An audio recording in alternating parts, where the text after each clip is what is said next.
আসসালামু আলাইকুম। তারেক মনোয়ার সাহেবের বিষয় নিয়ে আজকে আমি কথা বলবো না। আজকে প্রথমত আপনাদেরকে আমাদের শানি সাহাবার মজুমদার ভাইয়ের ভিডিওটা দেখাবো। উনি যেভাবে প্রতিবাদ করেছিলেন, ওনার প্রতিবাদের কারণেই হচ্ছে আজকে তারেক মনোয়ার সাহেব সরাসরি লাইভে এসে এই বিষয়ে ওনার পূর্ববর্তী বক্তব্য থেকে ক্ষমা চেয়েছেন। আমরা প্রথমে আমাদের মজুমদার ভাইয়ের কথাগুলো শুনে আছি। মাওলানা তারিক মনোয়ার সাহেব তিনি একজন মুফাসসিরে কোরআন, তিনি খুব সুপরিচিত বক্তা। তিনি সম্প্রতি একটি বক্তব্যে বলেছেন মসজিদের ইমামদেরকে গর্দানা ধরে ধরে বের করে দিতে হবে, কারণ তারা বিগত ফেসিস্ট সরকারের দোসর। তিনি এরকমই বলেছেন। তিনি বলেছেন মসজিদগুলো দরসে নেজামের আলেমরা দখল করে আছে। তার এই বক্তব্যের পর বিভিন্ন মাসলাকের ওলামায়ে কেরাম, বিভিন্ন দলমতের ওলামায়ে কেরাম, ইমাম খতিবগণ শানে সাহাবা জাতীয় খতিব ফাউন্ডেশনের সাথে যোগাযোগ শুরু করেছেন। দেশ এবং বিদেশ থেকে অনেকেই আমাদেরকে প্রেশার ক্রিয়েট করেছেন এই বিষয়ে আমরা কোনো উদ্যোগ পদক্ষেপ নিচ্ছি কিনা। তো এই বিষয়ে আমরা সুস্পষ্ট করতে চাই, বাংলাদেশের যে কোনো ব্যক্তি, যে কোনো মাসলাকের, যে কোনো দলের হবেন, তিনি আলেম হন অথবা নন আলেম হন, ইমাম খতিবদের বিরুদ্ধে কথা বললে শানে সাহাবা জাতীয় খতিব ফাউন্ডেশন সবসময় সোচ্চার ভূমিকা পালন করে আসছে, বর্তমানেও করবে। এবং মাওলানা তারিক মনোয়ার সাহেবের এই বিষয়েও আমরা থেমে নেই, এ বিষয়ে আমরা কাজ করছি। আপনারা জানেন এর আগে এফডিসির সেক্রেটারি চিত্রনায়ক জায়েদ খান একবার ইমাম খতিবদেরকে নিয়ে একটি কটু বাক্য বলেছিলেন। সেই বাক্যের প্রতিবাদে আমরা জায়েদ খানকে বাধ্য করেছি যে তিনি ক্ষমা চেয়েছেন একবার, দুবার, তিনবার। যখন তিনি এক্সপ্লেইন করে ক্ষমা চান ব্যাখ্যা দিয়ে, সেটা আপনারা মানেননি। পরক্ষণে আমরা তাকে প্রেশার ক্রিয়েট করে আমরা যথাযথ পদক্ষেপ নিয়ে ঢাকার সোনারগাঁ হোটেলে বসে তিনি নিঃশর্ত ক্ষমা চেয়েছেন। আমরা মাওলানা তারিক মনোয়ার সাহেবের সাথেও যোগাযোগ করেছি। আমি তাকে ফোন করেছি, বলেছি যে আপনি আমাদের সিনিয়র পার্সন, দেশের একজন জনপ্রিয় মুফাসসিরে কোরআন, আপনার কাছ থেকে জাতির ইমাম খতিবগণ এটা কখনোই আশা করে না, কেন আপনি এই কথাটি বললেন? তিনি বলেছেন, ভাই দেখেন, শামীম ভাই দেখেন, আমি এভাবে বলতে চাইনি। আমি বলেছি মূলত যারা ফেসিস্ট সরকারের দোসর হয়ে ইমাম এবং খতিবের দায়িত্ব পালন করেছে, আমি তাদেরকে বুঝিয়েছি। আমরা বলেছি আপনার বক্তব্য তো এটা ফুটে ওঠেনি। তিনি বলেছেন আমার কি করা উচিত এখন?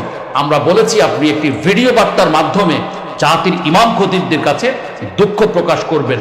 মাওলানা তারিক মনোয়ার সাহেব জাতির ইমাম খতিবদের উদ্দেশ্যে একটি ভিডিও আজকে তৈরি করেছিলেন, কিন্তু সেই ভিডিওটি ডক্টর আবুল কালাম আজাদ বাশার ভাই এবং আমি তাকে পরামর্শ দিয়েছি যে আপনার এই ভিডিওটি সঠিক হয়নি, এটিতে আপনি যথাযথভাবে এক্সপ্লেইন করতে পারেননি। বরং এই ভিডিওটি যখন বাজারে আসবে, মার্কেটে আসবে, মিডিয়াতে প্রচার হবে, তাহলে কিন্তু জাতির ইমামরা মানবে না। তখন তিনি আলহামদুলিল্লাহ তিনি স্বেচ্ছায় আরেকটি ভিডিও দিবেন, আগামীকাল সিদ্ধান্ত নিয়েছেন। ওই ভিডিওর মাধ্যমে তিনি জাতির ইমাম খতিবদের কাছে নিঃশর্তভাবে দুঃখ প্রকাশ করবেন বলে আমাদেরকে জানিয়েছেন। আমরা চাই মাওলানা তারিক মনোয়ার সাহেবের বক্তব্য, তাফসির, ইসলামী সঙ্গীত এবং তার দিক নির্দেশনামূলক আলোচনায় জাতি জেগে উঠবে, ইসলামী তাহজিব তামাদ্দুনের জন্যে জাতি অনুপ্রেরণা পাবে, সেটাই আমরা আশা করি।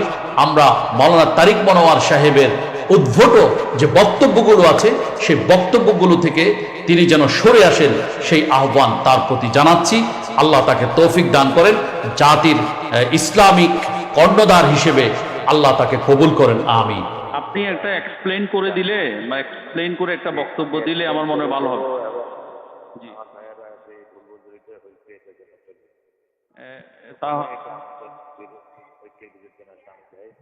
মানে আপনার উদ্দেশ্য ছিল কি আসলে ওই যে যারা ফেসিস্ট কানেক্টেড ইমাম খতিব?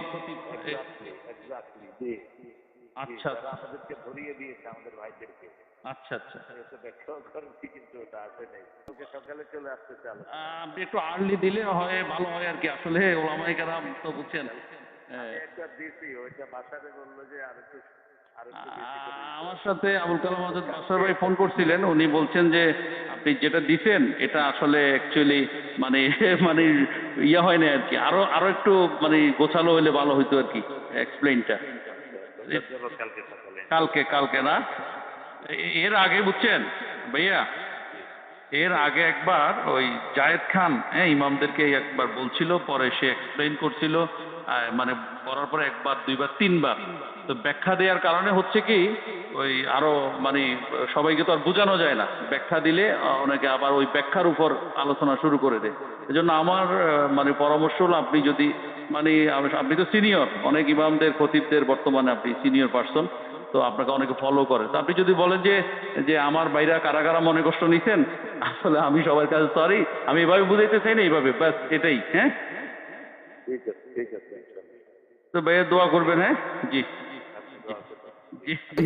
এবার আমরা তারেক মনোয়ার সাহেব যে লাইভে এসে পরবর্তী বক্তব্যের জন্য ক্ষমা চেয়েছেন, রুজু করেছেন, ওনার লাইভ ভিডিওটা একটু আপনাদেরকে দেখাচ্ছি। السلام عليكم ورحمة الله وبركاته. الحمد لله والصلاة والسلام على رسول الله بعد.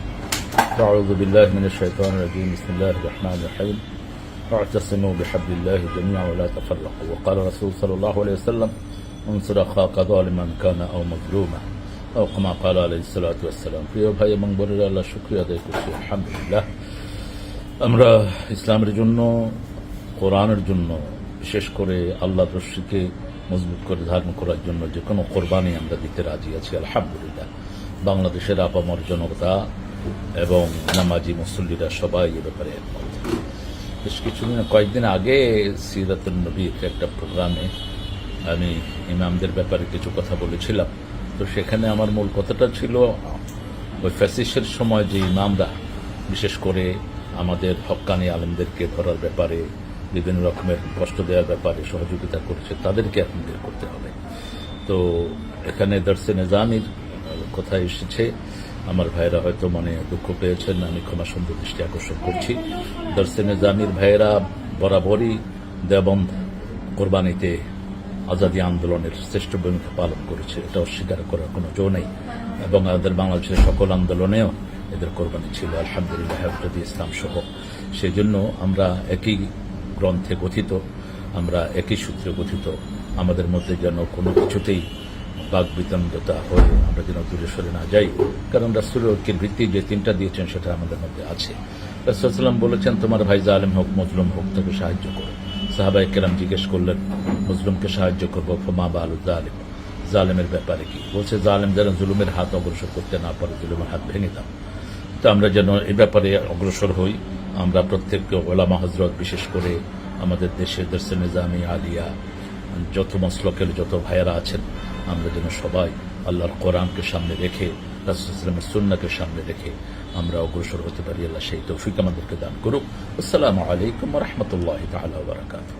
পরিশেষে যদিও আমি প্রতিবাদ করতে চাই না, তারপরে প্রতিবাদের ভাষায় একটা কথা বলতে চাই যে আসলে এই তারেক মনোয়ারদের দরসে নিজামের প্রতি এত ক্ষোভ কিসের? দেওবন্দ মাসলাকের প্রতি তাদের এত ক্ষোভ কিসের? কোথায় তাদের এত রাগ আমাদের প্রতি? তো শুধু এইটুকু আপনাদের কাছে আমাদের জানার, এমন একটা মুহূর্তে আমরা এসেছি যে মুহূর্তে আমরা একাকার হওয়ার জন্য, ঐক্য হওয়ার জন্য বড়সড় সিদ্ধান্ত গ্রহণ করতে যাচ্ছি। সেই মুহূর্তে আপনারা কেন আমাদের মধ্যে আবার বিভাজন সৃষ্টি করার জন্য এমন ফাসাদপূর্ণ বক্তব্য দেন? আশা করি নেক্সট টাইমে এমন বক্তব্য দিবেন না যেই বক্তব্যের কারণে পরবর্তীতে আবার মানুষের সামনে এসে ক্ষমা চাইতে হয়। আসসালামু আলাইকুম।